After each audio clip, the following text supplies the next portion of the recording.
What's up, guys? Today I'm going to be reviewing set 75367 with 5,374 pieces. Is the Venator-Class Republic Attack Cruiser. It is one of the new UCS sets. It is the Venator, and it looks really good. The two minifigures that it does contain are Captain Rex and Admiral Yularen in the Clone Wars variant. You can see the Ultimate Collector Series right up there. And then on the top of the box, you can see the name in French, I believe. And in the Star Wars logo, the Lego logo, top view of the set, the Admiral Yularen minifigure, and that is it for the top of the box. On the back, you can see the actual size for the set, so that way you can decide if you have enough space to display it or not. And then you can see the set actually laid out with the minifigures right there on the display plaque, and in the 20th anniversary for the Clone Wars right there. And then some views of the actual ship from the shows. There you can see all of the views down at the bottom, and overall it just looks like a really good build, and I can't wait to hop into this build. Once you pull the two other boxes out of the big box, you will see the really cool artwork for Revenge of the Sith, which does have the Venators shown off, and it is honestly just a really cool thing that LEGO does with the UCS sets, is to add this extra little bit of detail onto the boxes.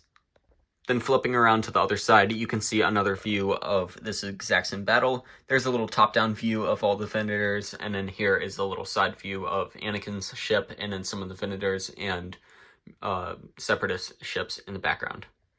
The first minifigure in the set is Phase 2 Captain Rex, and he looks pretty fantastic. The only thing that I think that LEGO could have improved upon is maybe adding a actual, waist cape instead of printing it, because I believe that actual waist cape would look better than the printed one that they did, and it's kind of a reoccurring theme that they have been doing lately.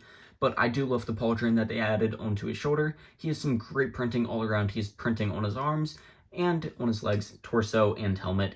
His helmet printing is especially fantastic with all of the little dash marks for each of the kills that he has. He has the little part where you can see where his helmet is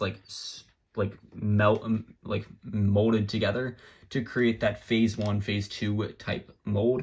And then he also has this rangefinder up here on the corner. His arm printing looks really fantastic and has all of the details that he does in the Clone Wars. And then he has his two blaster pistols for his weaponry. The pauldron is really nicely done and does portray the pauldron that the clones do have. And then looking at his face print, you can see it is just kind of that standard new face print for the clones, but he does have that little special piece right there for where his inhibitor chip was taken out. And then the second minifigure in the set is Captain Admiral Yularen, who is one of the people that is commonly seen in the Clone Wars TV show, and it's he's one of Anakin Skywalker's kind of trusted officers aboard his ship. He has some really nice torso printing with his rank right there in the red and the blue. He has that standard officer uniform that we commonly see him wear. He has dual molded legs, which is a really nice addition, and then that stellar face print. And then he has a just pretty standard hairpiece. It is, I believe, the same one that they used for Obi-Wan Kenobi in some of the older sets. And then flipping around, you can see a face print with a more concerned face. Taking a peek at this display plaque, you have two little spots for your minifigures to go, and they are nicely spaced apart so their arms aren't touching, and they also aren't against the display plaque right here. The display plaque is printed and contains some great details about the actual Venator, in the universe. So they have the manufacturer in the universe and who the affiliation of the ship is. And then the length and the crew that the ship contains, along with some extra details. Then you also get this nice little Clone Wars 20th anniversary piece right here. It is printed and is a nice little addition to the set. Taking a look at the actual Venator, though, it is a fantastic build and is so sleek and amazingly designed. I just love the set. They have this nice, beautiful red stripe going up the center, along with the red command towers, which is what we see in the Clone Wars. It is the Clone Wars variant of the ship, so not the Revenge of the Sith variant. There are some sticker details on either side, right in here, which is just some details that LEGO would not be able to capture with just pieces. But overall, they did a great job at using greebling to design the little like trench on the side. You have these cannons right here.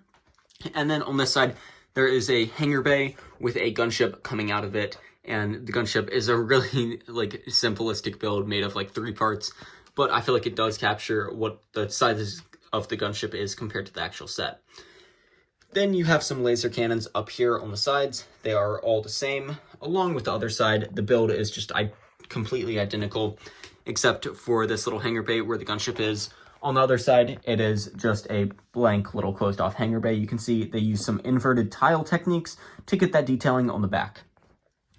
Then moving down, this little like eye shape sticker is a great design, which is seen on the actual ship in universe. And then you have these nice little red stripes made out of the like dark red color piece, which is, I love it. It's beautiful, it's sleek and clean, and they did a great job with it. Then onto the back, you can see the engines, which do look really nicely, and they don't really sag as much as I would have thought them to. There is almost no sag to them because they are all connected inwards in places. So this engine right here, you can see it kind of leans on another little support piece and connects into it. So they're all like structurally connected and don't sag, which I think is a great way that LEGO managed to incorporate the set. So that way it just gives it so much more structurability and design like capabilities to it.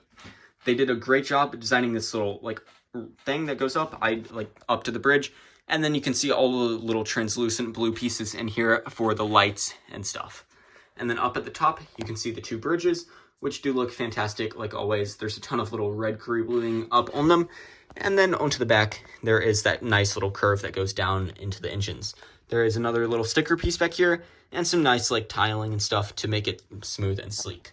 Then it is just like the exact same stuff on the other side. That's going to be all, guys. Thanks for watching so much. This was an amazing set to review. I love it so much, and it's definitely worth the money if you are able to afford it. Thanks for watching, and have a great rest of your day.